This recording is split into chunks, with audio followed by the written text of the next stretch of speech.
Thanks to everyone for joining this session. We will wait 2 more minutes for people to join the Zoom call. Thanks for your patience.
Okay, I think we're about to start now. Good evening, good afternoon, and good morning, everyone. I'm your host and moderator of the CSW session, Patty, and I'm responsible for the Asian Girls Campaign, which is supported by the Garden Hope Foundation. With this program, we aim to empower and support girls from across Asia. So from 2012 to 2022, we have been hosting the Asian Girls Award for a decade. Then we want to move a step forward. So we have started the Asian Girls in Action project from last year, in which we provide support to girls aged 15 to 19 in accomplishing projects aligned to the Sustainable Development Goals. Also, we will host activities to the field, such as the event today. So thank you for your participation in this session, and we look forward to some interesting discussion later. Few reminders before we start. First, the session will be conducted in English, but we offer Mandarin translation. Please use the globe icon on the bottom menu if you need a service. 请点选下面的地球图示，你可以选择你要听中文或英文。We encourage you to submit your questions about the topic or speaker's presentation in the Q&A section on the bottom menu. Then we will invite the speakers to answer your questions during the Q&A session. Also, please feel free to leave your thoughts in the chat box to share with us. So, shall we begin? Today, originally we have invited 8 speakers to speak on the topic, Game Changer Empowerment Transforming Asian Girls' Career Paths. Dr. Golding, the 2023 Nobel Prize winner in Economic Sciences, uncovered that in the US, the gender pay gap widened shortly after a woman's first child. She highlighted that career choices are often made early in life, influenced by past generations' experiences, potentially slowing down progress in closing the wage gap. This phenomenon is particularly evident among Asian girls who are taught traditional gender roles from a young age. The Garden Home Foundation enlists ambitious Asian girls pursuing leadership roles and NGOs dedicated to empowering girls in career development and fostering gender equality solutions. So we are going to move on to the agenda of today. Yeah. So firstly, after the introduction, I'm going to have a conversation with our 2023 AGC alumni to asking about how girls feel about this topic. And then we are going to invite other 3 organizations to share what's happening in their countries, which is Taiwan, Mongolia, and Bangladesh. And you can see after all the sharings, then we will move on to the Q&A session. So please feel free to leave your questions in the Q&A section, and welcome to introduce you and your organization in the chat box with us. And now we are going to move on. Firstly, we have invited 4 Asian Girls in Action Project 2023 fellows to share their insights with us. I would like to introduce them to you. So today we have Queen. Queen, could you please turn on your camera? Hi. And also your microphone. Hi. And also we have Dora. Dora is from Taiwan. Dora, could you please turn on your camera? And your microphone as well. Hi. Hi, I'm Dora. Happy to see you too. And I think we have another one. Nargis, could you please turn on your camera? Nargis? Sorry, just a minute.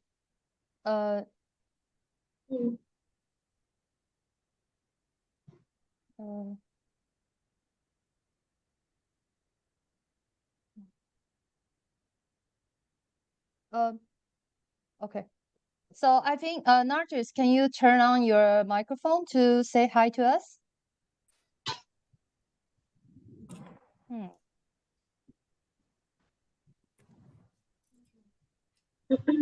Okay.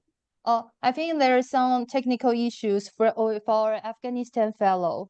So anyways, we are happy to have these 2 fellows to join us. And firstly, I would like to ask you a few questions which is related to the topic. And I want to know how you feel about this topic. So I'm just going to toss all the questions and feel free to answer. Is that okay, girls? Dora and Queen, is that okay? Yeah. Okay, yes. Good. So first one, could you please share with us about your dream professions? What would you like to do when you grow up? So maybe Queen, you want to go first? When I grow up, I want to be an entrepreneur to help my mom. Could you say that again? I want to be entrepreneur. You want to be an entrepreneur, and in which business? Maybe because I like to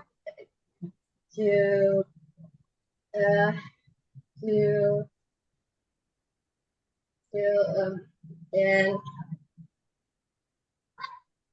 Oh, it's okay. It's okay. You can think about that topic. I think we can move on to Dora. What about you, Dora? What do you want to be when you grow up? I want to be an airline pilot when I grow up, and I dream of flying planes and showing everyone that both men and women can do this job. Wow, I think that's wonderful. And so following with your dream profession, there's the other questions. Do you feel like does gender inequality impact the career choices of girls in your country? In other words, stop your dreams from coming true. So how you two feel about this question? So Queen, is there any thoughts on this question? Sorry, can you repeat it one more time? No problem. So since you say you want to be an entrepreneur, do you Yes. feel that gender inequality, will that affect your dreams from coming true? So, okay, I will repeat what my dream job is. Like, I want to be entrepreneur that related to environment because I like to do social activities that related to environment because all of my family are environmental educators. Most of them are environmental educators, so I like. So maybe I don't think there's challenge about that related to inequality. So, yeah. Okay, thank you so much for sharing with us. How about you, Dora? How you feel about does gender inequality in your country affect you from chasing your dream? In my country, some people will think only boys should be pilots, and they doubt girls' ability. They might believe that girls don't know about how machine works. This can make it seem like planes flown by girls aren't safe.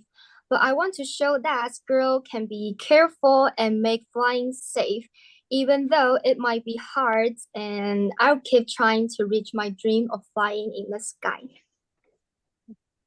I think that's wonderful. Yeah, I definitely want to be on that flight with you. And okay, and following with the previous question, what kind of support from society could help to improve the challenges that you mentioned earlier? Do you think that society could do anything to help girls to be like to chase their dream profession like more easily? Anyone? You can raise your hand so I know you are ready. If you're not, it's totally fine, please. Okay. If both of you are not going to answer that question, so maybe we'll just move on to the next.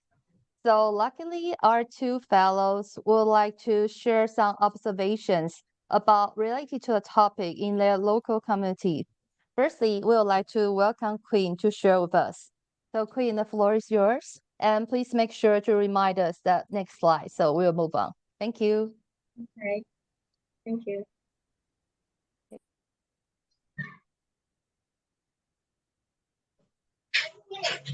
So, hello everyone. I'm Queen Azalia Rahmawati from Indonesia, an alumni of Asian Girls in Action Project.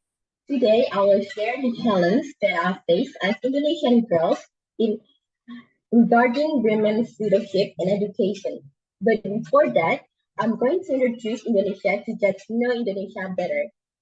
For its diverse ethnicity and religion, has 300 ethnic groups and 800 languages with 17,000 islands. It's rich in nature and resources. Despite its natural beauty, Indonesia faces social challenges. The government has taken proactive steps to address these issues, including improving the welfare of children and women. The regulation of the mayor in my city, number 103 of 2023 on reproductive health, is a significant initiative that shows the government's commitment to improving reproductive health in Indonesia. Next slide. And now I'm going to share the challenge that I face as Indonesian girls. In our school, there's prevailing bias favoring male leaders. Women are often confined to traditional roles, impacting their opportunities to contribute, managing consumption and cleaning, while men are given more important decision-making responsibilities. This affects opportunities for women to lead and contribute to the school's development. For example, maintaining cleanliness is often seen as female responsibility, but a dirty and unhealthy environment directly affects women. This makes the ecological rights of women not recognized, despite the fact that the planet is only one and everyone should care about the environment. This perpetuates gender stereotypes and limits women's confidence in leadership. Female leaders is in schools specifically for girls may face resistance and lack of support when trying to change traditional school culture. To create an inclusive and empowering school environment, it is crucial to recognize this challenge and provide support for female leaders. This includes recognizing the importance of gender equality and addressing issues like bullying and harassment. By addressing this challenge, we can encourage more women to become leaders and create a more inclusive educational environment. Next. The facts that I shared earlier are also reflected in research with the title Gender Stereotypes and Subordination of Women's Leadership. With the following data, 5.88% of women are leaders in student organizations. The lower representation is due to several factors. 62% believe that women are considered less capable of making decisions that affect many people. In addition, 47% lack confidence in taking leadership roles. 44% doubt women's ability to fulfill leadership responsibilities, and 59% point to the persistent patriarchal culture in the organization. Women are also seen as unable to discipline adults, especially men, reaching 54%. In addition, 50% of women lack of strong network to support them in leadership positions. In the face of this challenge, let's embrace change, engaging women in leadership, addressing gender inequality, and dismantling patriarchal norms will lead to a more inclusive and sustainable society together. Let's commit to positive change, supporting women in facing the climate crisis and addressing gender inequality. Thank you for your attention. Happy International Women's Day.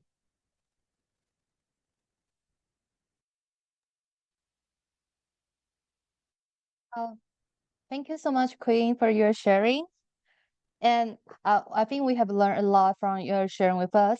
Now we would like to welcome our next speaker, who is Dora from Taiwan. So Dora, are you ready? Yes. Please make sure to say next slide. Thank you. Okay. Yes, thank you. And hi, everyone. I'm Dora. I'm a senior high school student in Taiwan, and it's great to see everyone gather for this discussion on gender issue.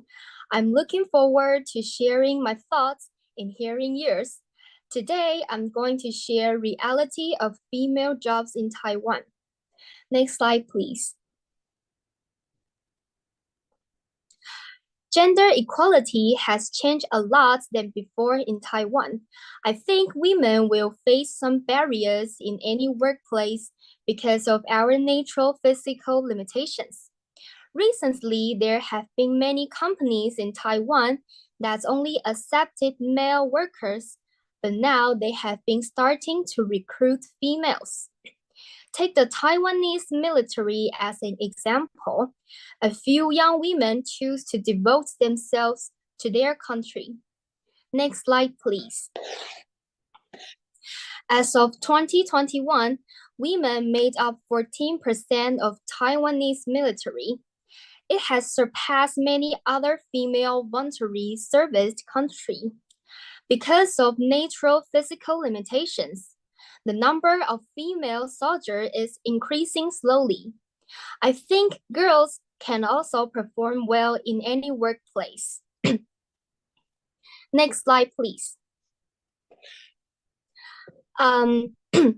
Physical limitations are not the problem. Take me as an example. I was a basketball player in elementary. I can play with boys in a game. I found there is no difference between I and boys. The authorities have made it possible to improve the chance for female in professional game. But why everybody still like to buy tickets for the men's, not for women's? I think the job opportunities in Taiwan for female are various, but still needs to be supported.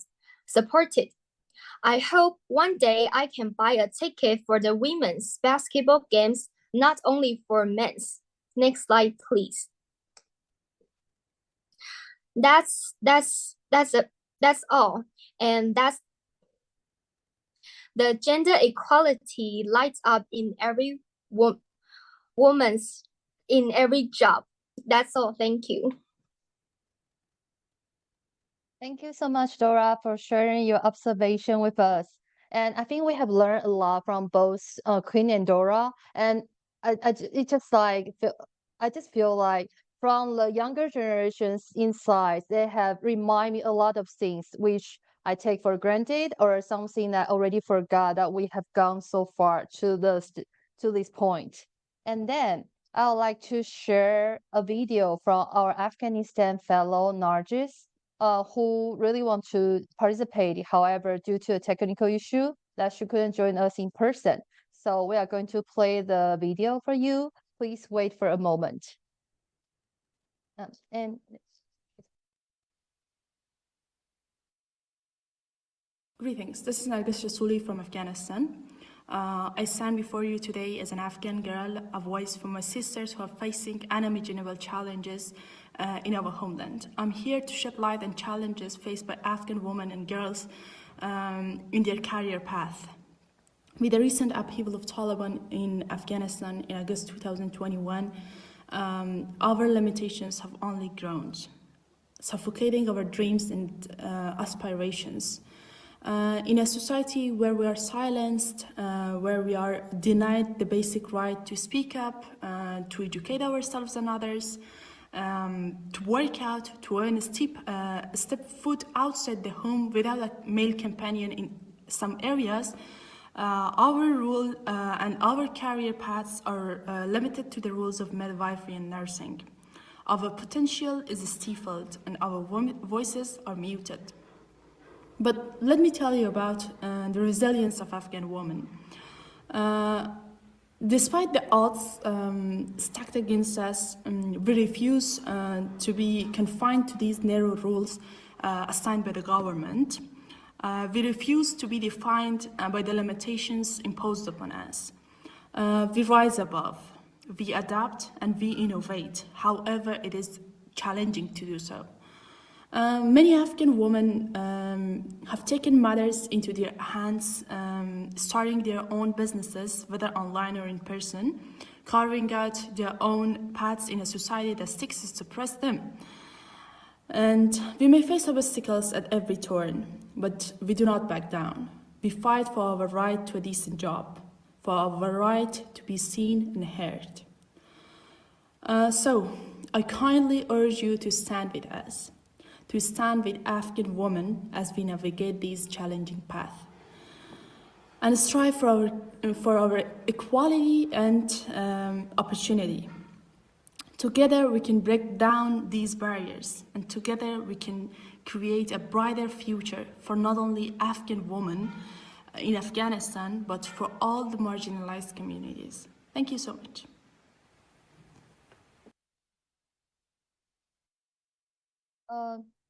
Thanks so much for not just sharing. I don't know how you feel, but every time I just feel so inspired by listening to her sharing. And actually, even though there's technical issues, so Nargis couldn't use the mic or camera to join us, but she's actually online with us now. So if you have any question regarding what's happening in Afghanistan, please feel free to use the question to ask section. So we'll try to have Nargis to answer your question during the Q&A session. Thank you. And now, Thanks so much, our girls, for sharing their insight with us. Coming up next, we would like to invite 3 NGOs, and they will answer a few questions about what's happening in their countries and their organizations. So let me quickly introduce our 3 speakers to you. Firstly, and speakers, when I call your name, please turn on your camera with us. Thank you. First one, we would like to welcome Yvonne, who is from the Garden of Hope Foundation Tainan branch. Yvonne, can we see you? Could you please turn on your camera? Hi. Hello, everyone. Hi. Hello, Yvonne. Okay, next, we have Wendra from the Princess Center in Mongolia. Wendra, could you please turn on your camera as well? Yeah, I turned on. Hello, everyone. Hi, happy to see you. Hi. And then we have our last speaker, who is from Bohishka Only Gender in Bangladesh. So please welcome Tasafi. Tasafi, are you online? Hi. Hi. And I believe it's about 6 a.m. in New York. Thank you so much for joining us. Thanks for all the effort. And now I'm going to ask you the few questions. So I'll say, how about let's start with Tasafi. I hope you are still not suffering from jet lag now. So Tasafi, could you please tell us the current employment status of women in Bangladesh?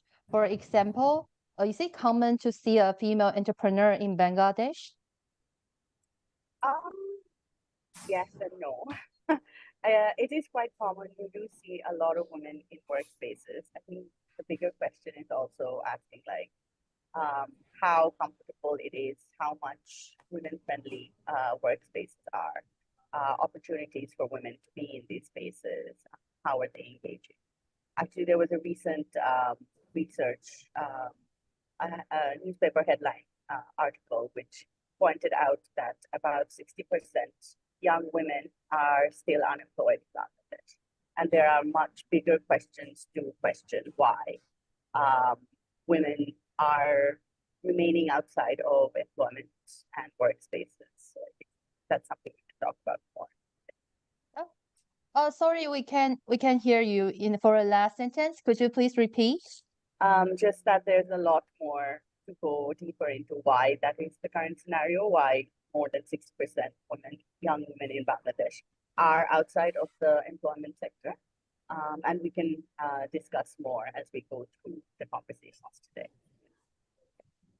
Thank you so much, Tasafi. And then we will move on to Wendra. Wendra, are you still here? Yeah. Yeah, great. So I would like to ask you the same question. Do you remember what the question is? The female employment status in Mongolia? I just look at the statistics of the 2022 of Mongolia, and then only half of the women of legal working age, which is from 15 to 55, are employed in our country. And then we also, when we look at the employment rate of young women, especially girls and young women aged between 15 to 24 in Mongolia, it's only 47%. So, which is we have almost half of the women of working age are still unemployed, or maybe they work in informal employment sector. Mm-hmm. Yeah. Thanks so much, Wendra, for the sharing. And then we're going to move on to events. So event, I would like to ask you the same question, but also I would like to know, could you tell us about some challenges that Taiwanese women face in the workplace? So event, could you please join us? 好，我用中文分享。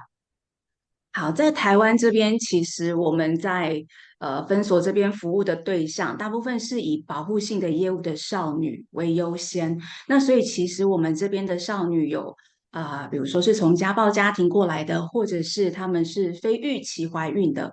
那因为年纪的关系，所以其实有时候他们还必须同时有就学，或者是因为在台湾这边比较主流，在青少年的阶段，还是需要先以就学为主，所以他们可能会面临的是半工半读，比如说他在晚上念书或是白天念书，那他就要另外运用其他的时间去工作。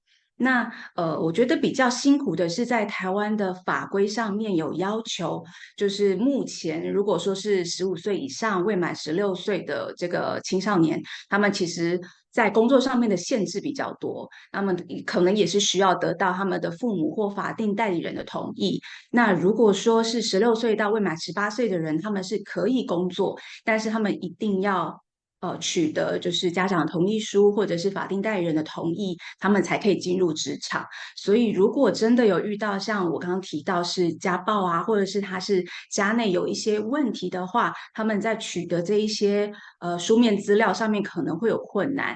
那也包含他们在工作上有可能就要从事一些我们比较所谓的非法性的工作，或是比较不符合法规在台面下的一些组织或者是工作场所。那我觉得这是我们在协助上面比较需要多一点照顾我们的青少年的部分。谢谢。Thanks so much, Evan, and thank to all our speakers for answering and let us to know more about what's happening in each country. Now, I just have one more question to you all. Could you tell us, which I think is quite a big question actually? So why is your organization assisting girls in entrepreneurship or the inception of empowerment programs? So I think we will go as a same order. So Tasapi goes first, then Wundra, and then Evan as the last. Is that okay? Tasapi, are you okay? Yeah. So Yep, thanks. one of the things Bonishika really works around is feminist leadership. And we believe that a big part of women, especially young women and girls, being able to decide what they want to do with their lives, that agency. That is an area where leadership, whether they decide how to go about what kind of work they want to engage in, whether it's entrepreneurship or some of the examples we saw in the young women who were here earlier today, wanting to be a pilot, whatever it may be, the big part, the first space where young girls face the barrier is often within their families or the community that they're in. So how can we encourage them to think about things that they want to do? So what we really aim for young girls and women and other young people to also be able to understand not just themselves, to be able to negotiate their spaces, to be able to be part of decision making within their own homes, in their families. And that is one of the things that we really try to engage with, of finding that confidence, of being able to have these conversations, being able to access information and how they can get to know about what are the possibilities. And then, of course, comes like actually working with communities for them to become more open to different choices in different ways that girls and women can actually think about what they want to do and how they then go about accessing. So yeah, I think that is kind of why we really engage in the need for young girls to be able to understand and see what are the possibilities, because they will be facing a lot of barriers, and then working on engaging other stakeholders who can work on ensuring that these opportunities become better and easier and more accessible to everyone in different spaces. Thank you so much, Tasafi. And I think that's really powerful of what you say. And I think that's a shared value among us all as NGOs who supporting young girls and female in their careers. And now we would like to bring the question to Wundra. Wundra, are you ready? Sorry. Yeah, sure. In the Princess Center in Mongolia, we just launched a new program called Business Girls just 2 years ago. the very first reason to launch this program was we actually saw a lot of girls, especially teenage girls, are running a business by themselves. And but we found out that there was no space for those girls to develop themselves, to network, to partnership, and also to encourage each other. So that's why the Princess Center wanted to initiate the new program and also create a space for those in business. And then, of course, in a broader objective, the main objective was we wanted to change the social status of girls and also change the public attitude towards the girls and also change the mind of girls and also wanted to encourage girls to become a very powerful businesswoman because when we see a lot of studies and researches about the career choice of girls, the most girls were choosing at the profession like executive level like teachers and nurse, a doctor, or something like that. And then very few girls were thinking about to become a business woman. So that's why we wanted to change the whole, scenario in Mongolian society, and then we launched the new program. And then later on in my presentation, I will explain a little bit more about it. Thanks so much, Wondra, and we can't wait to hear the presentation. Now we'll bring the question to Yvonne. Yvonne, are you ready to answer this question? Because we are from the same organization. I can't wait to hear what you're going to say. 好，这边分享一下，就是在我们这边台南的开展，其实是在2019年的时候。那其实一开始，我们并没有真的开始就服务少女，我们是从妇女就业开始执行的。那不过，其实，在妇女就业的陪伴的这个过程，我们的确发现了不少的家庭，他们因为要脱离暴力的关系，要离开原本的这个环境，所以其实他们就有可能是单亲的妈妈带着孩子，那孩子也许要一起承担家计，所以其实我们发现陆续这样子的个案啊、少女啊、青少年越来越多，我们就慢慢的去做了一些试探，所以我们在2019年的时候，我们就做了一个营队，然后开始招募这样子就是对于我们就业培力这一块是觉得有需求的一些青少年。那也的确是在这一段时间当中，慢慢的募集，我们发现的确有一群这样子的青少年，在我们的服务对象里面，他们是没有办法被很直接的接住的。所以我们就透过了一个方案的成立，我们也开始了进行就是青少年就业培力的计划。那当中我们其实培力青少男，也培力青少女，所以其实在我们的服务对象里面，我们没有特别去分性别，在生理性别上，那跨性别者我们当然也提供服务。那所以其实这是我们的机构一直从2019年到现在为止，经过了4年多，将近5年，对，今年刚开始嘛。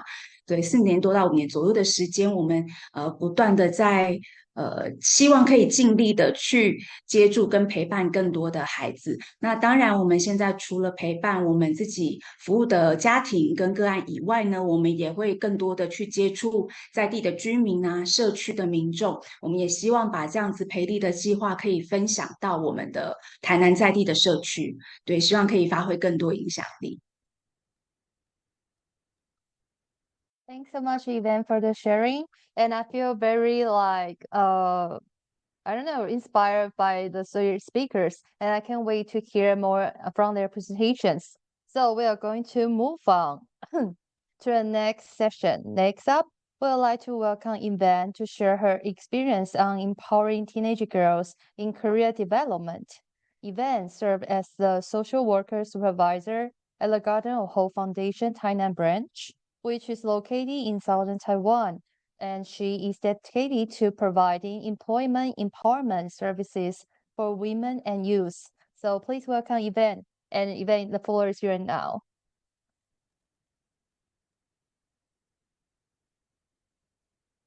Hello， 大家好。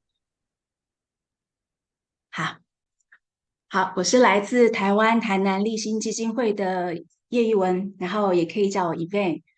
那今天要跟大家分享的就是在立新台南分所这边，我们做青少女职涯培力的经验分享。希望今天可以在这边有更多跟其他地区还有亚洲各个地方的朋友一起做交流。我们希望今天有很多很好的回响哈。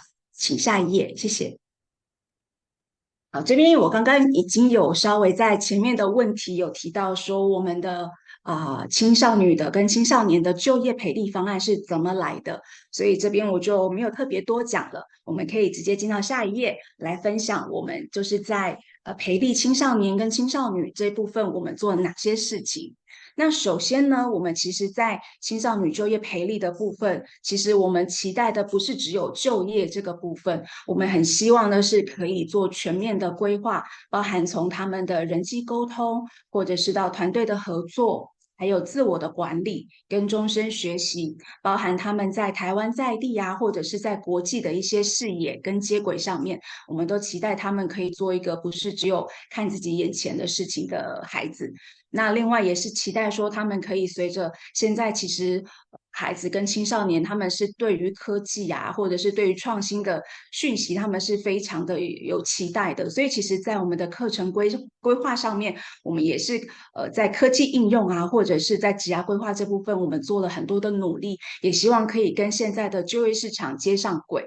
那在他们的问题解决能力，或是职场认知，甚至是他们在非常细小 detail 的一些生活的细节礼仪上面，我们都希望可以尽力的去陪伴跟培养他们。对，因为其实在我们这边服务的青少年、青少女，他们有许多的机会是比较难以接触，或者是比较不太容易有办法有更多的刺激，那他们的环境比较受限，或是经济比较受限的状况之下，我们会根据他们的状况做个别或是团体的一些服务。好，我们再进到下一页。好，这边有一个培力自立的流程的架构。那基本上我们的就业服务的方案，我们还是有一个流程可以依循的。那所以其实我们会先从培力的课程开始做起，那会有个培力的3个阶段。那这3个阶段，我们会先从培力的课程，或是职业的参访，或是职业训练。那透过这3个阶段，依序的进到下一个步骤。如果他们的状况是比较已经属于可以开始准备进入到职场见习的话，我们会去协调一些准备性的职场。那像台南这边，我们有物资中心，这也是励馨基金会的一个单位。那或是我们会连接在外面的一些比较友善的企业啊，或是职场。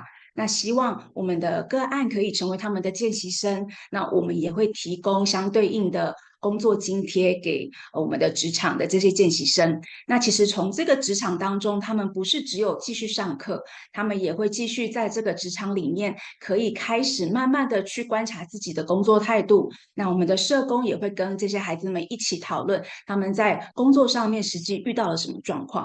但是因为这个准备性的职场，它是比较是有点半开放、受保护的状态，所以其实我们跟雇主会有非常紧密的联合，我们会一起的观察这个孩子到底还有什么地方可以需要协助的。那在这个部分，我们其实就会花比较多的心力去看看还有什么地方可以提醒我们的青少女，她可以在就业的过程，或是未来即将进入这个竞争性的市场，她还可以做些什么。对，所以她可以有诸多的学习跟技术的一些精进。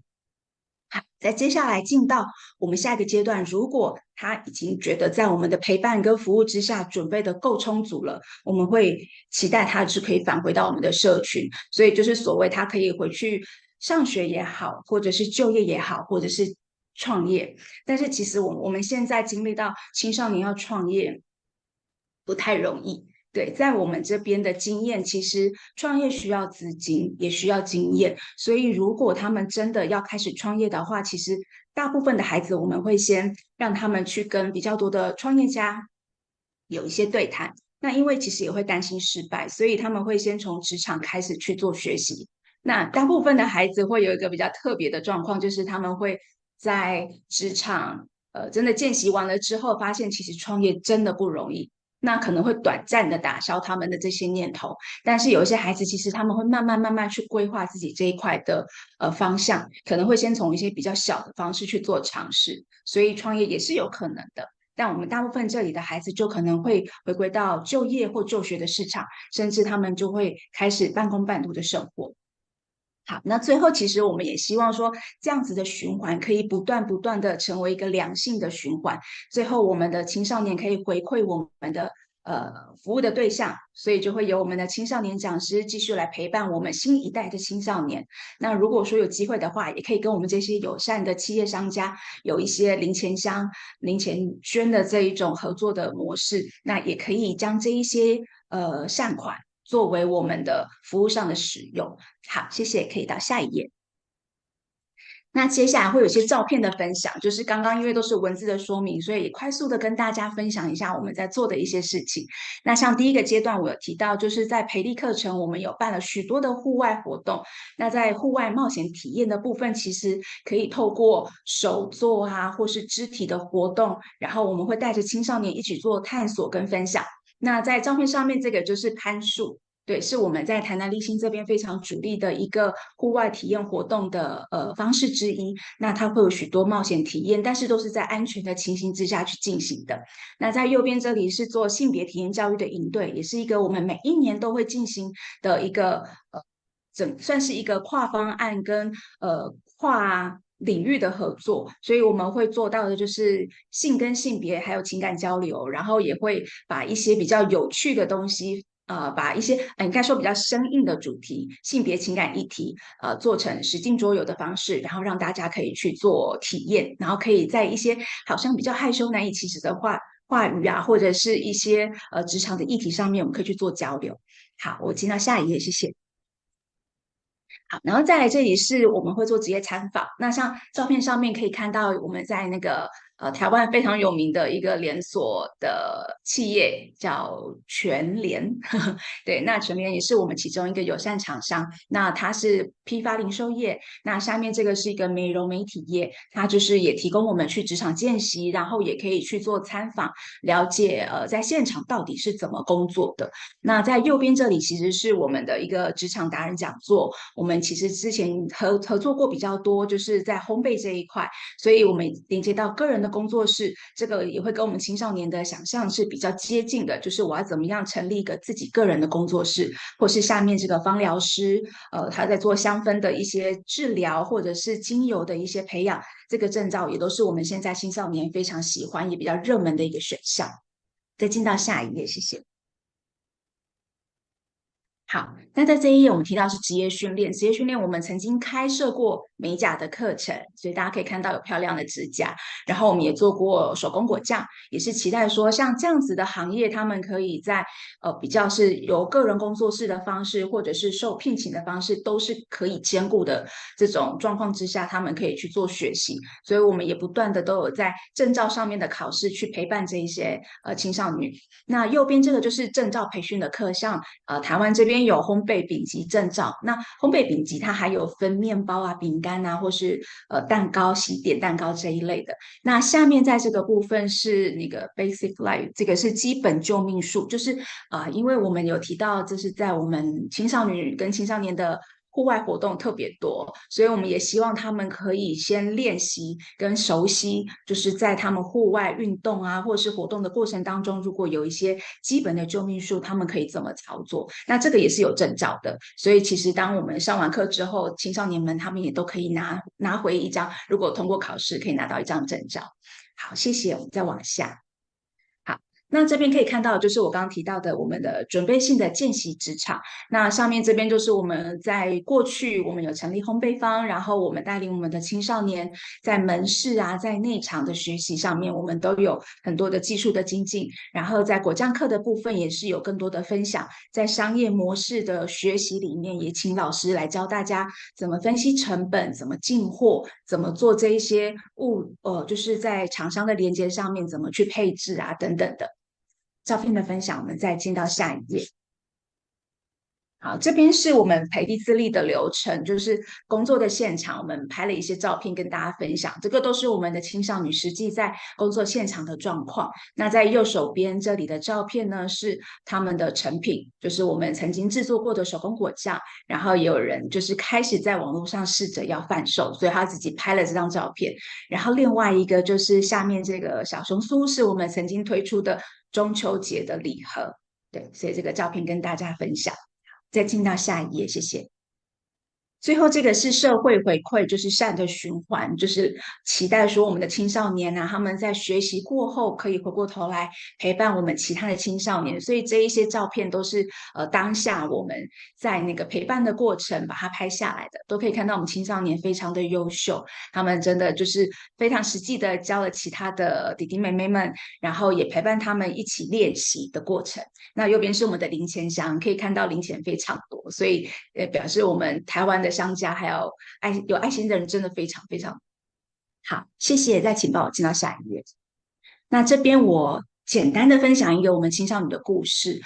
照片上大家可以看到，就是这个戴口罩的妹妹，她是我们陪伴大概已经4、5年的一个对象。她从我们最早期一开始的就业方案启蒙，她就已经跟我们在一起了。那其实一开始她也是从我们的会内的方案转介过来的，是比较辛苦的一个家庭的孩子。那所以在一开始她就必须承担家计。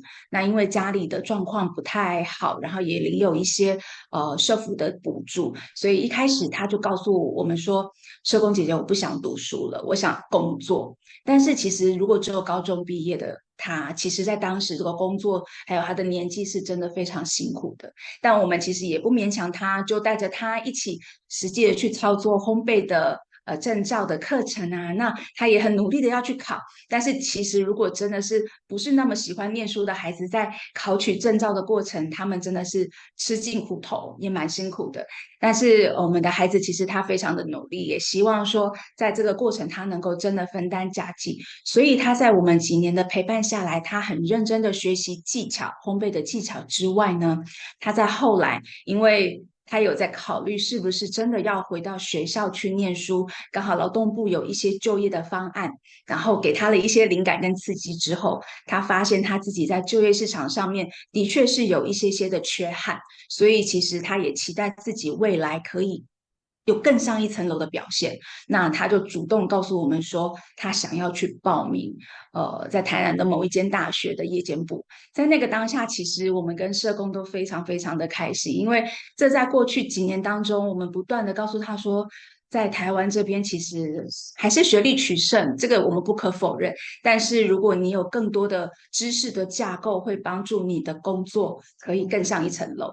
对，所以其实这个是我们后来发现他在就业上面，他后来现在已经离开我们这边的陪伴，然后进到外面的职场，也在今年1月份找到一个很棒的工作。对，所以其实这个是我们感觉非常荣幸也非常感恩的一个故事。好，我们进到下一页。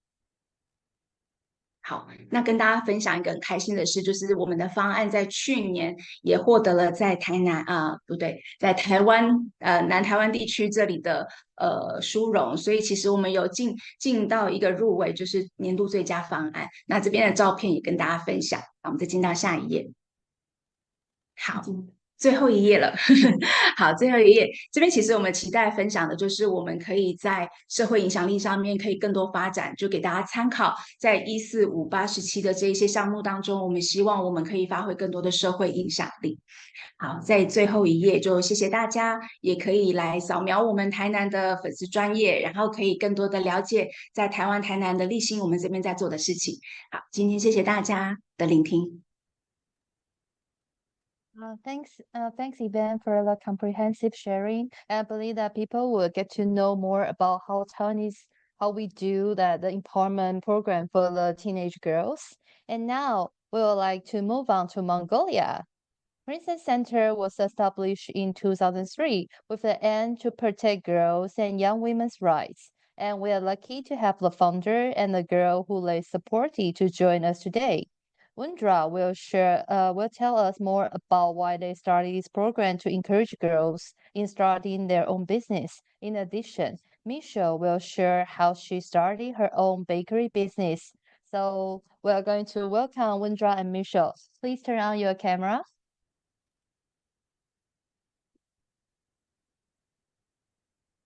Again. So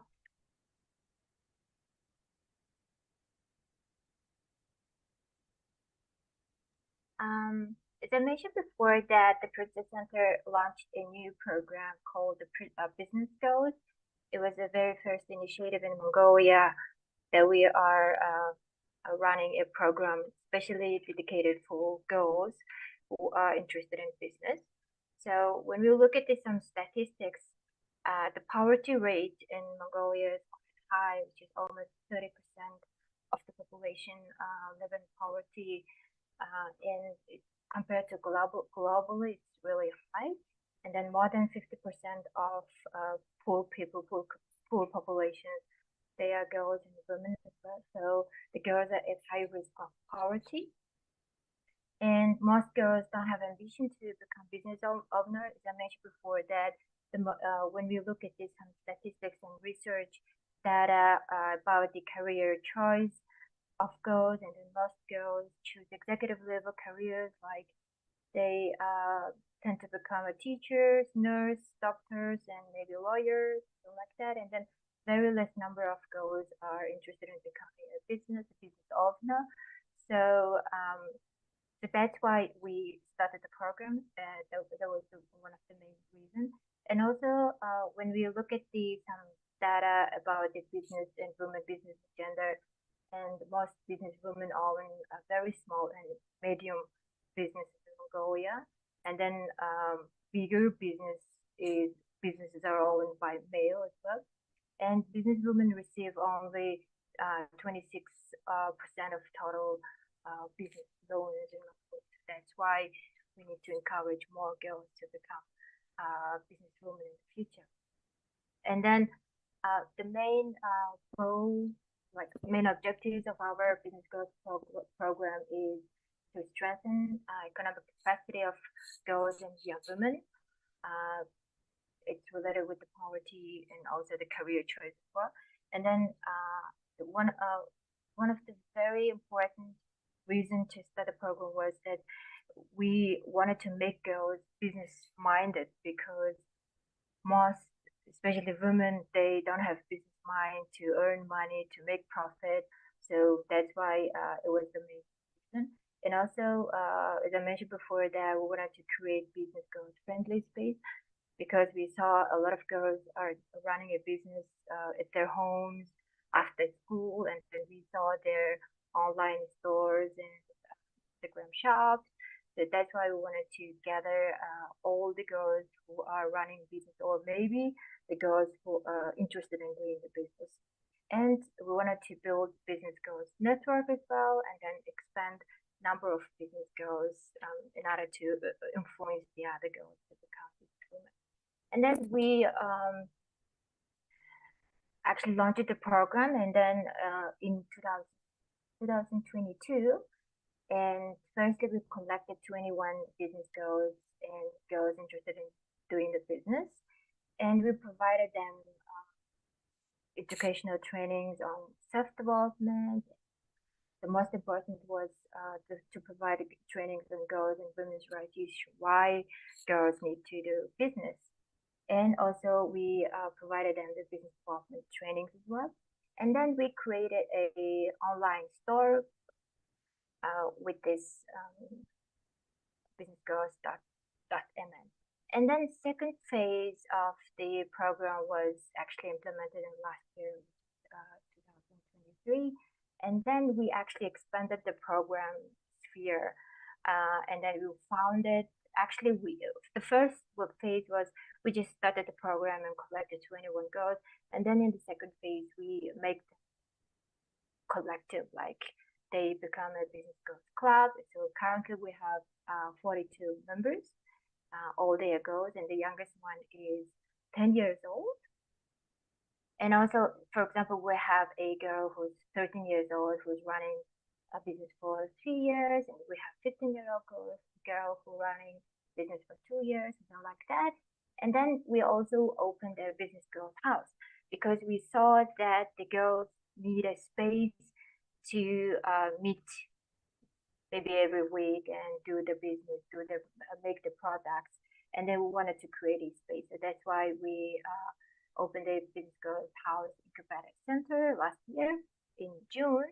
And also we implemented a Business Girls Mentorship Program because we had 10 girls who are running business more than 1 year. So that's why we wanted to connect them with the very successful business young women. And also want to give them opportunity to learn from the successful business women. And then the mentorship program was implemented for almost 2 months, I guess 8 weeks. And also we opened a offline store, and so now our girls, they have online store and also offline store to sell their products.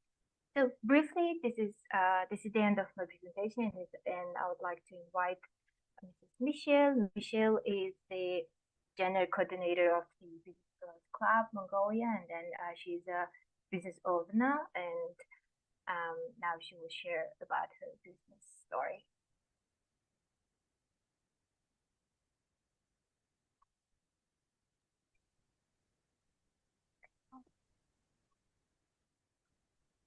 Okay, hello everyone. Michelle, please turn on the camera so we can see you.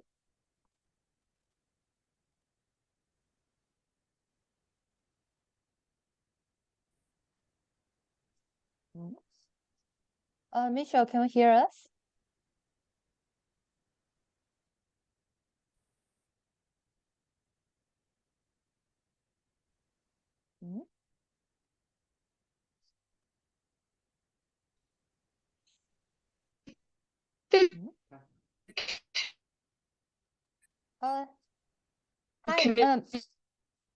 Hi, Michelle. Could you please turn on the camera?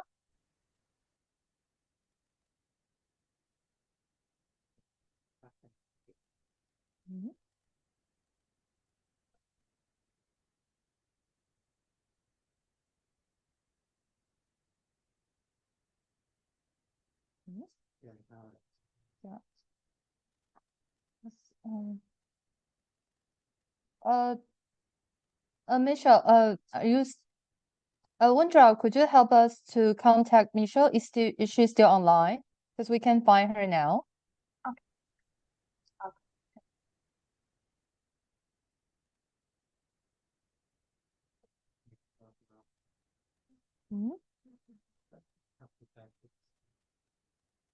Okay, just to save the time, I would like to introduce her briefly and her business. And now Michelle is 19 years old, and then she started her business when she was 16 years old, and she ran it. I'm back. Sorry, I think she's on now. Michelle, great. Can you please turn on the camera? Thanks.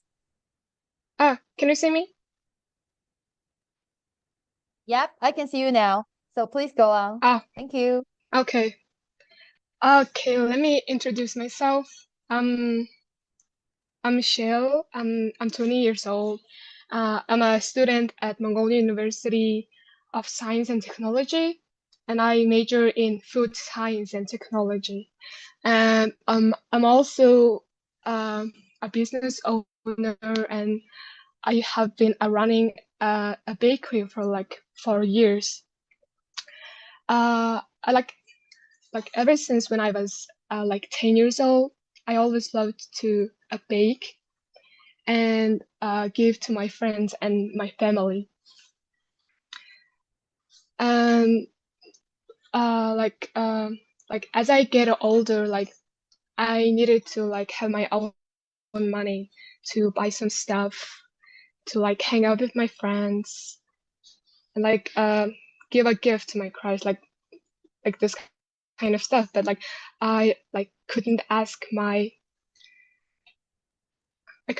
family to provide me money, because like I don't know why, but I felt so guilty for asking money. But even though there's no problem, my family provide me with my money for my needs. But it made me so uncomfortable, like asking them for money. Then I have to like make my own money or get paid. But here in Mongolia, it is so hard to work as a part-time job, because and like my home is so far away from the downtown, and there was so much problems, and it was so impossible to me working as a part-time job. So I was thinking, what can I do? And the one thought popped in my head that was like, why can't I doing things and get money from the things I excel at? Because I have an experience of baking like 6 years or so. So I started to thinking sell my bakery to others, and I told my idea to my family, and they supported me. And I was actually looking for the product that I can sell, and I was hoping, and I want to make like a beautiful and delicious and like barely seen bakery. Then I found a cream puff. Can you move on to the next slide? Thanks. The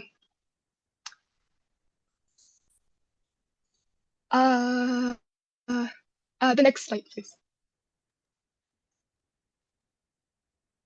Okay. Yeah.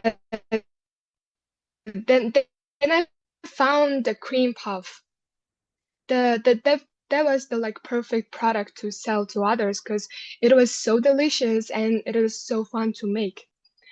And actually, my father helped me to get orders from the people like he knows, and he helped me to deliver them to them.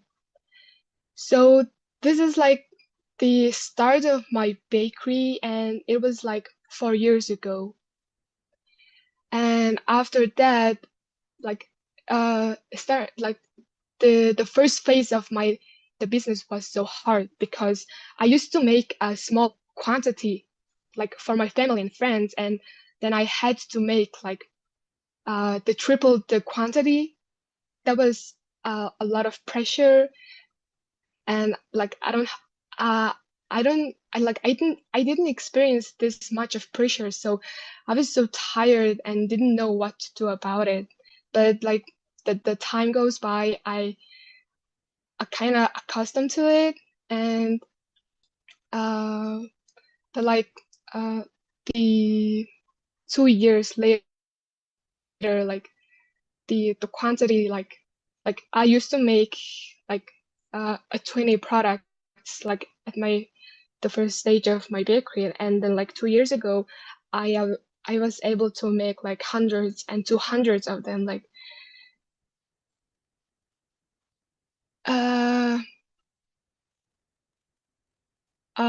then like 2 years later, like running my bakery for 2 years, like I was actually so tired, because I was the first year university student. I have a classes in the mornings and afternoons. I had to make my order like at the night time.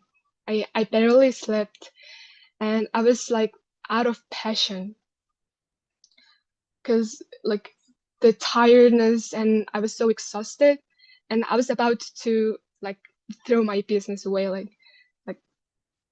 like I didn't care at all, because the job was so tiring. Then like luckily the business girls program appeared on my Facebook, and the program was like 6 months. It lasted like 6 months, and the program was about to gather all the business girls, and we get provided like trainings and human rights, and we can meet the successful business women, and listen to their like amazing stories. Yeah, we got this so many opportunities, and I have learned so much from the program, and I gained so important business knowledge, human rights, and lifelong friends. Like most importantly, I gained the motivation to continue my bakery, because before I never seen my bakery as a business, you know. It maybe sounds so strange, but like back then, like I didn't know the meaning of the business, the word business, but like I've seen this word and heard this word the many times, obviously, but like I didn't know the meaning of it.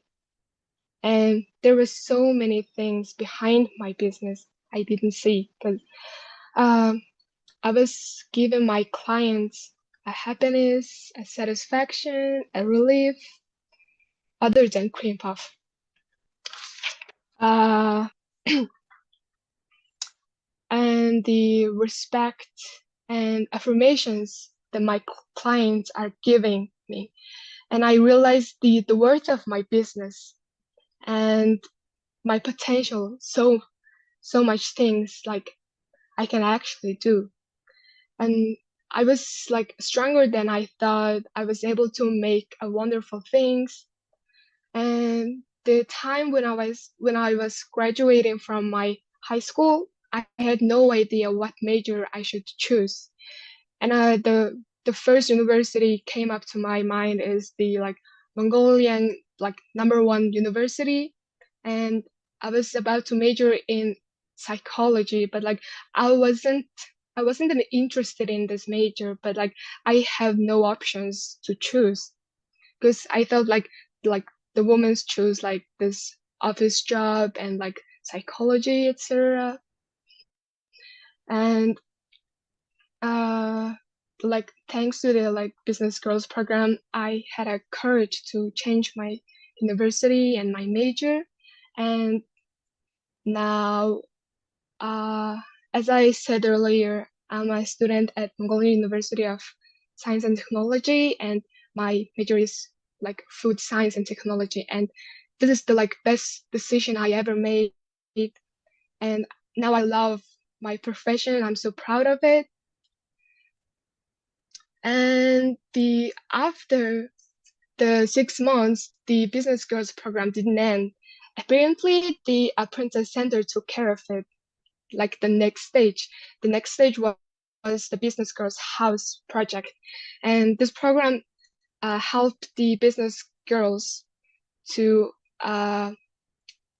sell their products at the one place, and we can meet like once in a week, twice in a week, and we have and we get to have the environment, like the right environment, so that we can make beautiful things. And the most importantly, we can teach other girls what we can do, and like open their the business mindset. And you know, like there's so many girls that they want to do a business, but because of the environment, the society's attitude, they said like the girls can't do business, the women can't do business. Like they have to be a mother, a good wife, and good mother. But you know, like we have so much potentials more than that. We can do business. And as for my situation, my family supported me, but it is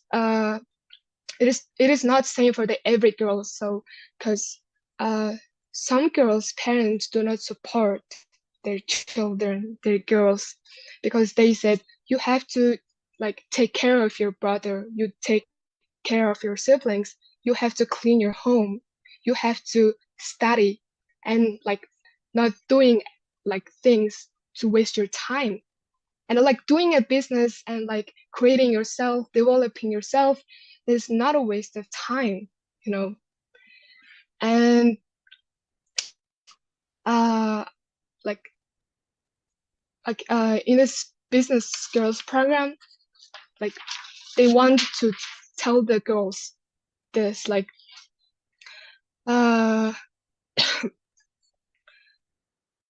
so like in conclusion, we have to break this society's attitude towards girls. They saying that girls can't do business, but we can. But if we can get a little support and the suitable environment, we can make a better things. We can develop ourselves. We can make money. Like we don't have to ask money for our parents, our husbands, if we can have a little support and a chance to develop ourselves. So I want to say that like we can break the society's attitude and we can do whatever we want, and the girls can do everything. We can change the society. Yeah, that's it. Thanks. Thanks so much, Michelle, for your sharing.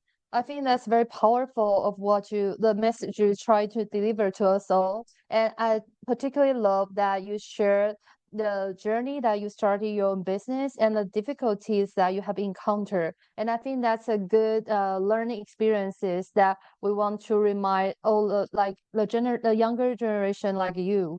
And then we would like to move on to our final speaker of today. So, Kasapi from Bohishka Unlearn Gender, Bangladesh. She has been actively involved in gender rights activism and feminist movement, focusing on raising awareness, building feminist leadership, and facilitating dialogues around equality and social justice. So, please welcome Kasapi. Kasapi, please turn on your camera. Thank you.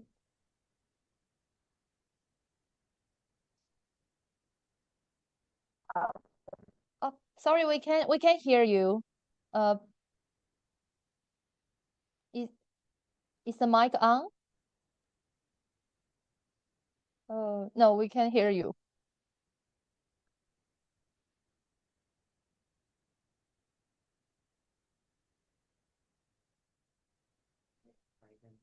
Uh, I think your mic is on, but could you please check?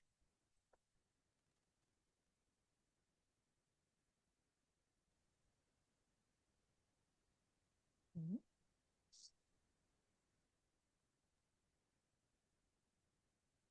Is it working now? Yeah, it is working now. Oh, Thank great. you. All right. First, I just wanted to say thank you so much to Michelle for sharing her story. And there's so much about what she mentioned in her challenges that will also be reflected in a bit about what I'm going to share about the current context in Bangladesh. Before I delve into that, a little bit about Bonishika and the kind of work we do. So we are a feminist organization where our major focus is on thinking about how there can be more inclusion and collaboration between movement spaces, and also about how we can bring in a stronger feminist lens into the kind of development, women's empowerment work that happens around Bangladesh. So one of the things that we really consider as being a feminist lens in terms of looking into empowerment issues is thinking about power dynamics and the different forms that power shows up in different circumstances, in different spaces. So, for example, a young girl or a young woman who is thinking about what they want to do in her life, she will be facing the kind of dynamics in terms of who gets to make that decision in her family. As Michelle was saying, a lot of young women that we see do not get the support from their families, from their parents, or even their husbands or in-laws. And those are the kind of spaces where different forms of dynamics, who is making those decisions, who gets to figure out when to stop education, how far a girl gets to be educated, when they get married. A lot of these different issues come into the conversation when we're thinking about young women and the kind of decisions they make in their life.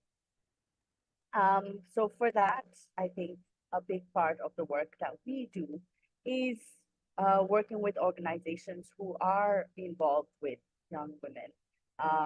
We work with also youth-led groups where young people are a core part of the communities that they're working in. And what we really try to engage on is conversations in terms of what leadership that looks like.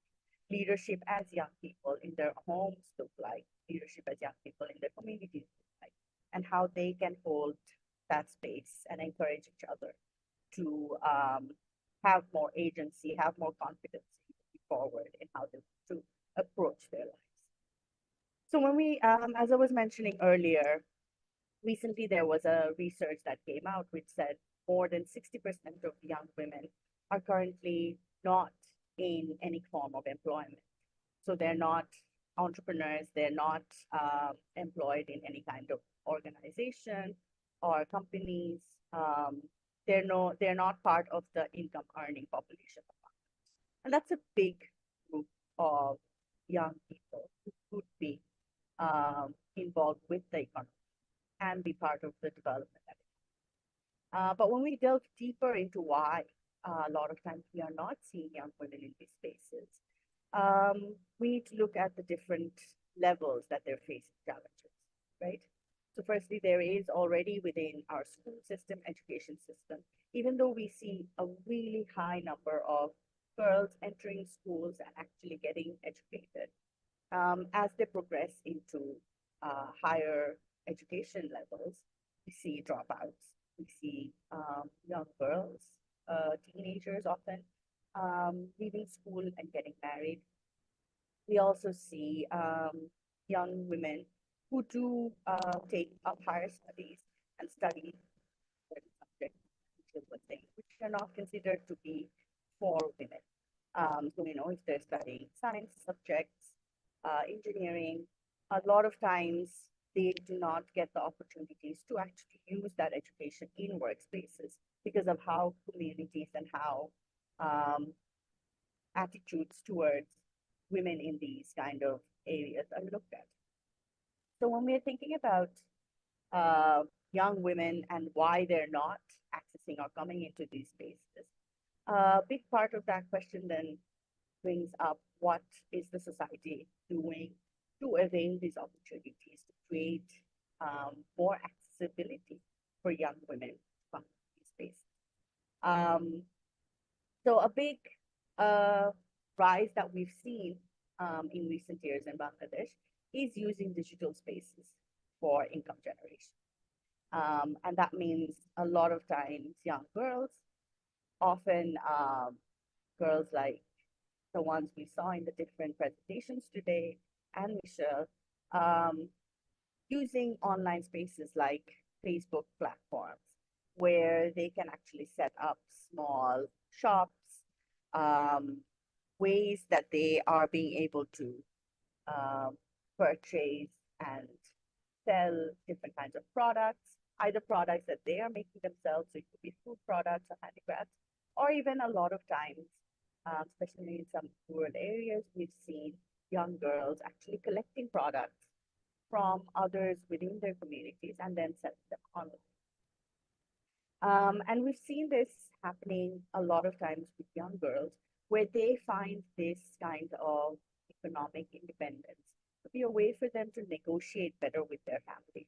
So, if someone is getting pressured for marriage, being able to have that power in a way, the income that they're earning as a tool to say that they can use it for their own education, and thus being able to negotiate that with their families and being able to have some bit of an independence in terms of how they want to take up the next step of their lives.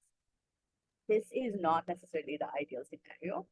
We do want families to be more supportive and encourage girls to take on education, to marry at their own choice in their own times. But currently, we do see that having this kind of independence, economic empowerment allows them to be able to have that negotiating power, to be able to create that leeway and that much extra time for them to facilitate how they want to live their lives. Just also as an example of how we also see the other side, a lot of times when we see young girls being able to earn like this, they do still face different kinds of bullying. That can be online bullying, harassment from clients or the broader community.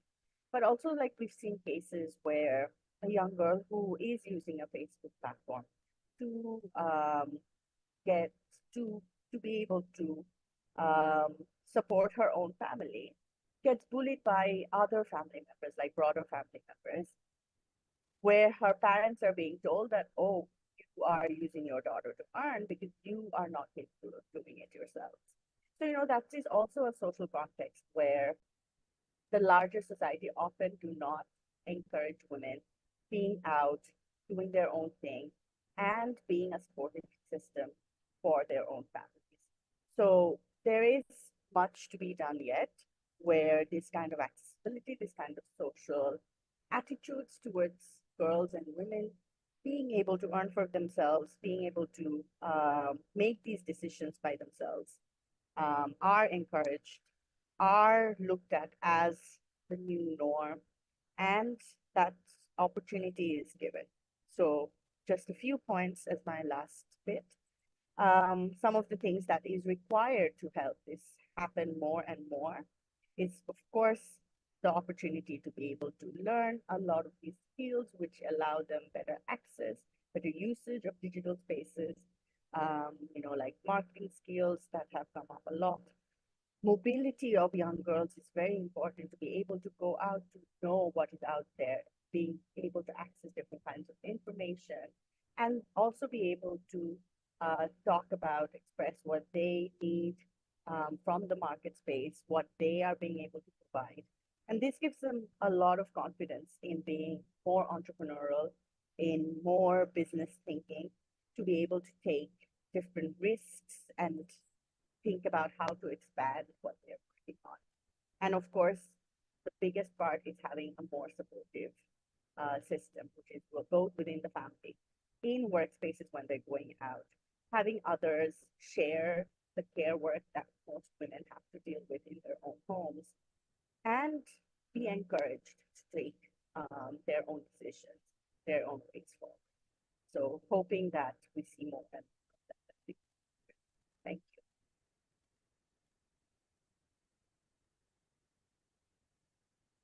Thanks so much, Tasafi, for the sharing. And I think that we have learned a lot from all our so far. We have six speakers to share their stories, observations, experiences with us. However, we are almost running out of time, so I'm so sorry, but I will have to shorten the Q&A session. And I will just point out to each speaker as I have received some questions toward themselves. So I'm just going to read out and see. So all the speakers, could you please turn on the camera so I can see you?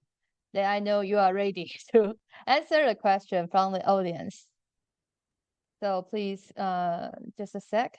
Can all the speakers turn on your camera so I can see you? Thanks.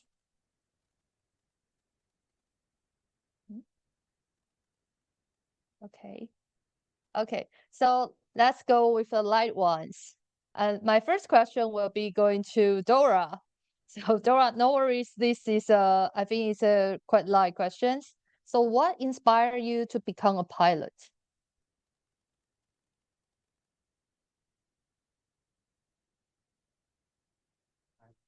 Oh, Dora, you need to turn on the mic. Yeah, thanks. What?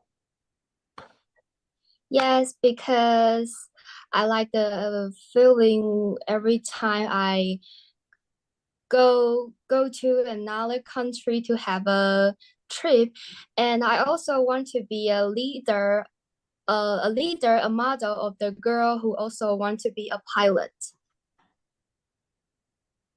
Thank you. That's my Thanks. I mean, that's very sweet. Okay. And then my next question will be going to Queen. Okay. Sorry, let me check. So Queen, while implementing your own project with AGC, have you ever faced challenges or been told by people from your community that you wouldn't be able to develop your project? Have you ever been told by from locals that say they are not really trust in your project? Could you share with us?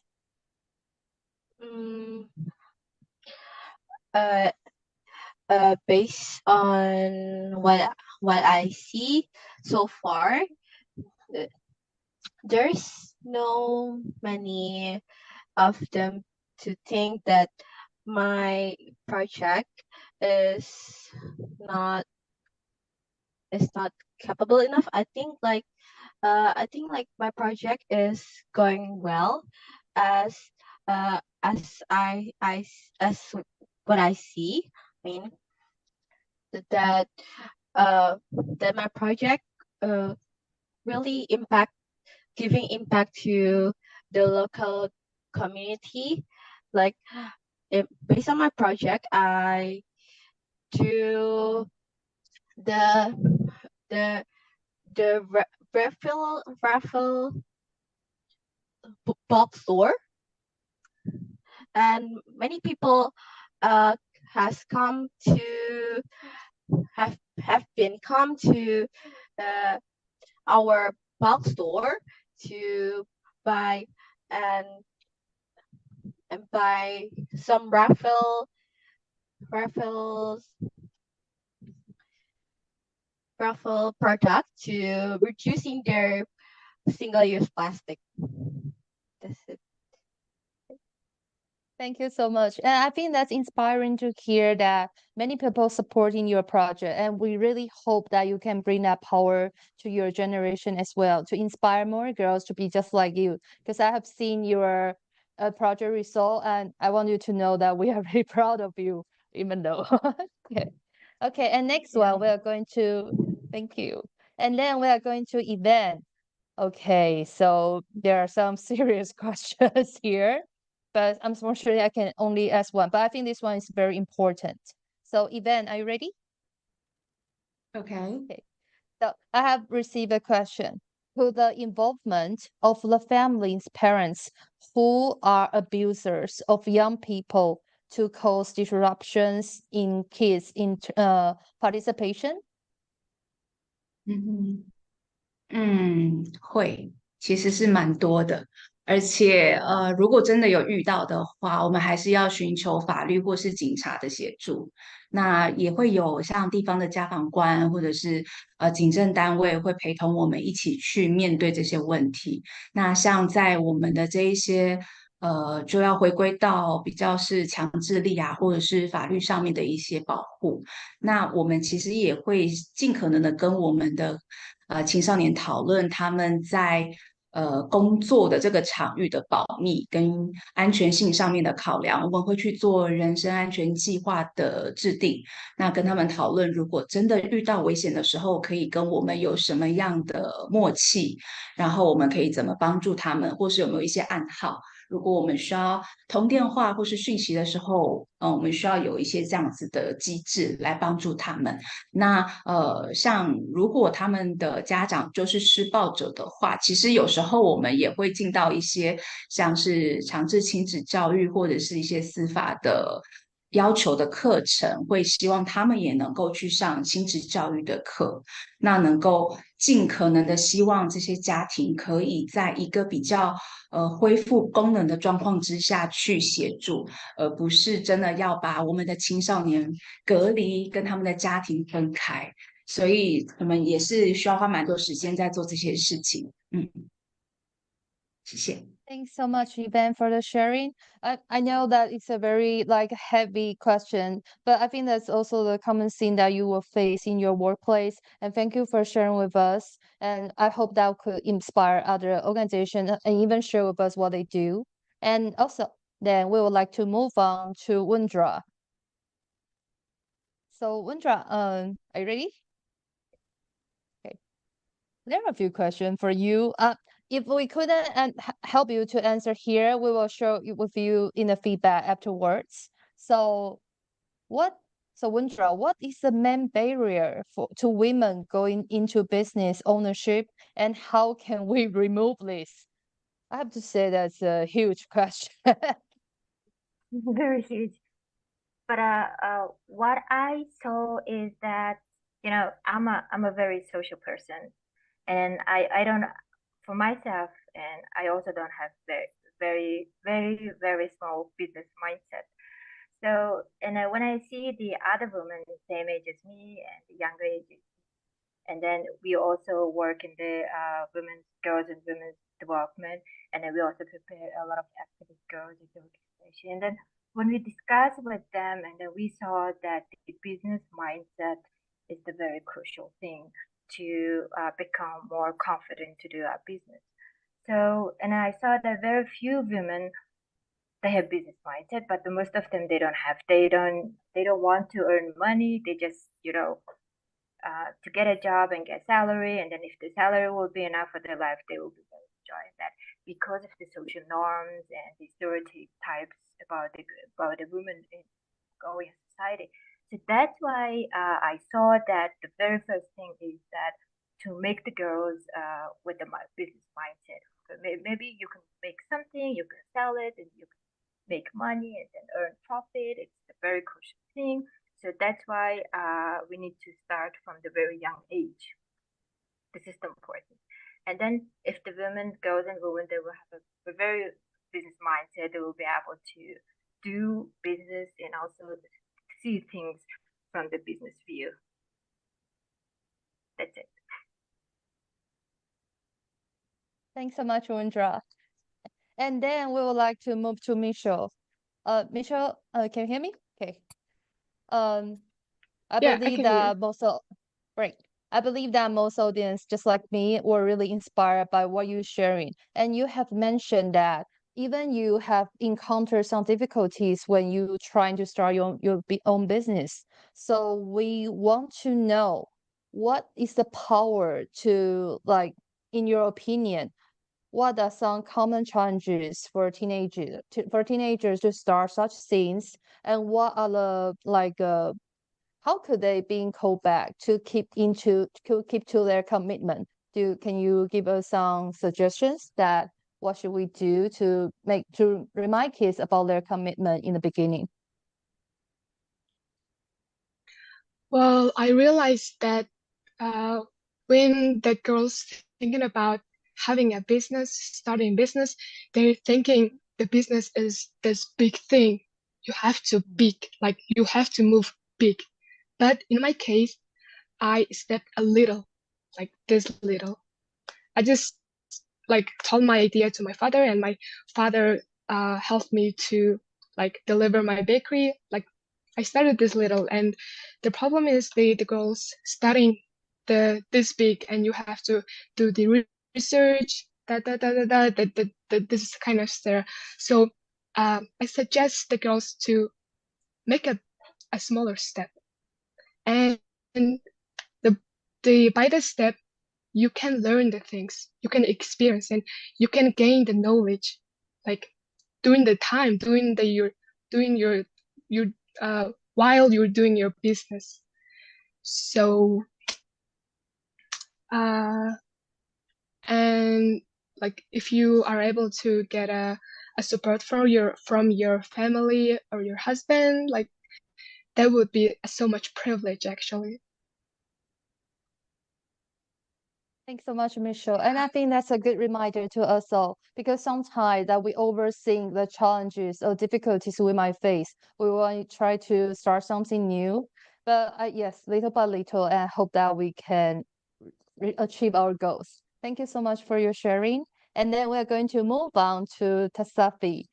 I have to say this is a really serious question, but since you are here, we must grab the chance to ask you. Do you think that women's rights in Bangladesh have been improving in recent years? Are people more aware or willing to combat the issues encountered by women? Sorry, what was the last part?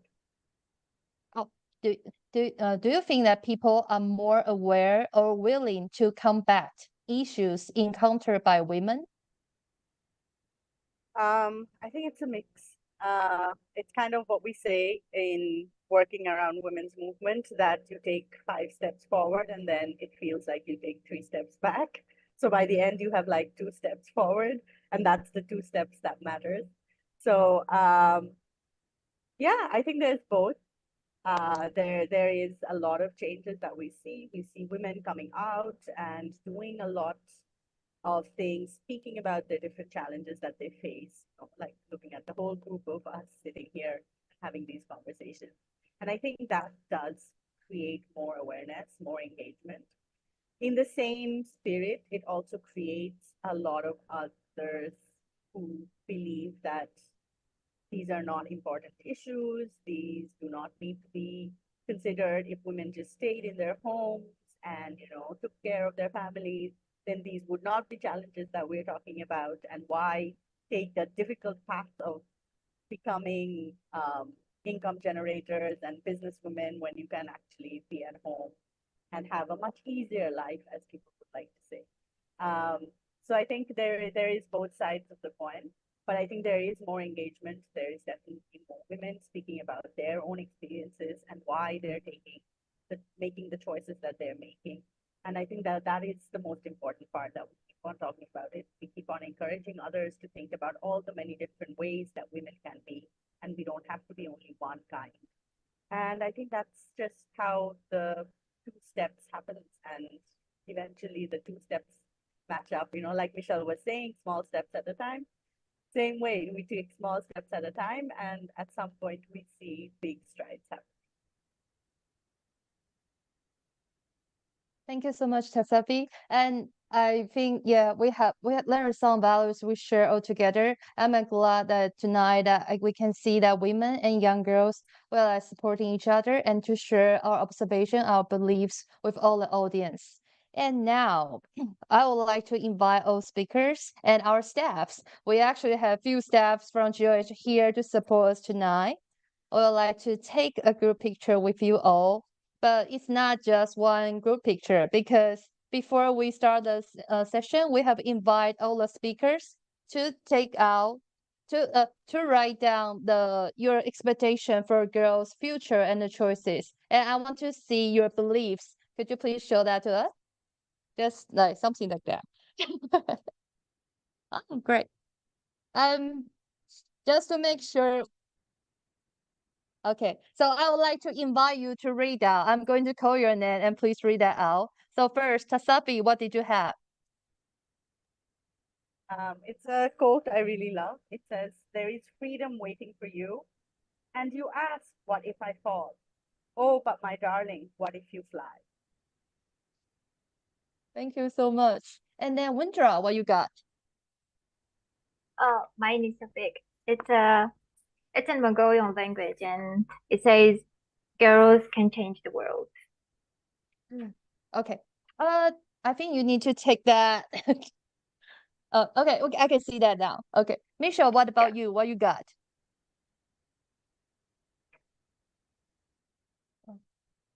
Sorry, your mic is off.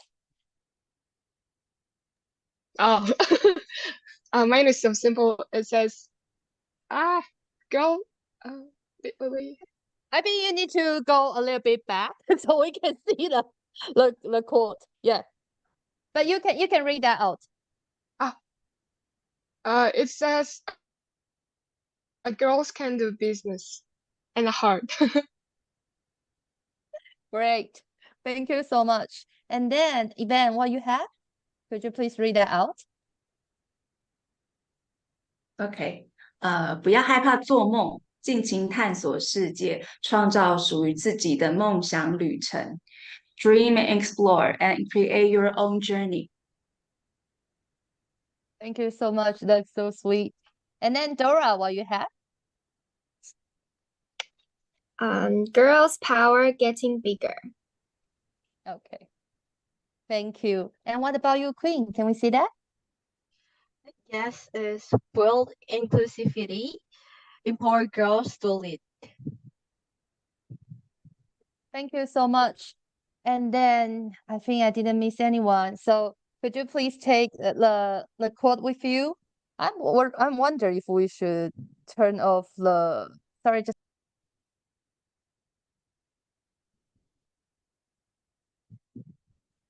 Okay. Okay.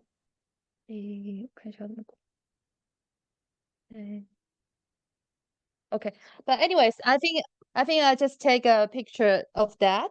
Can you just take it and try to show us? I'm just going to say like 1, 2, 3, and we will have a cameraman to do the screenshot for us. Okay. 1, 2, 3. Okay. Do we need to do another one? 可以吗？有啊。你有接吗？Oh, sorry. We need to do one more. So ladies. Okay. 1, 2, 3. Okay. Just let me check. 有吗？ Okay.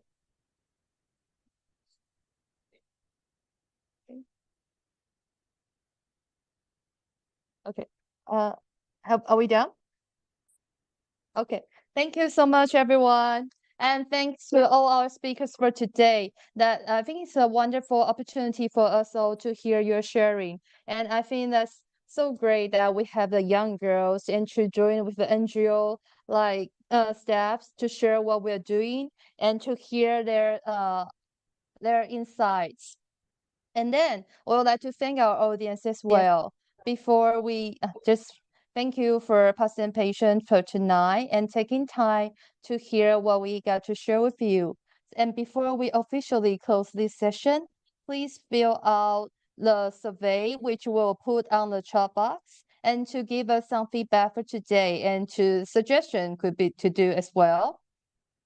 And then if you are interested to learn more about the Asian Girls Campaign, or if you plan to apply for Asian Girls in Action Project 2024, please find the information in the chat box and make sure to check out our website, Facebook page, or Instagram. It's already on the screen. You can just follow us and to let us know if you are interested in the project. The deadline for the project application is March 29th, so you still have 3 weeks to apply for this project.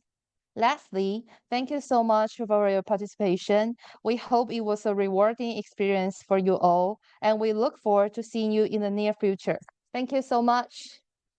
And I will just give you like 1 more minute to click on the link for the questionnaire. And we do appreciate for your feedback to us and to let us know how we could make the event like this better. And please follow us, which you can see there's the Instagram, Facebook page, or our official website. Thank you so much.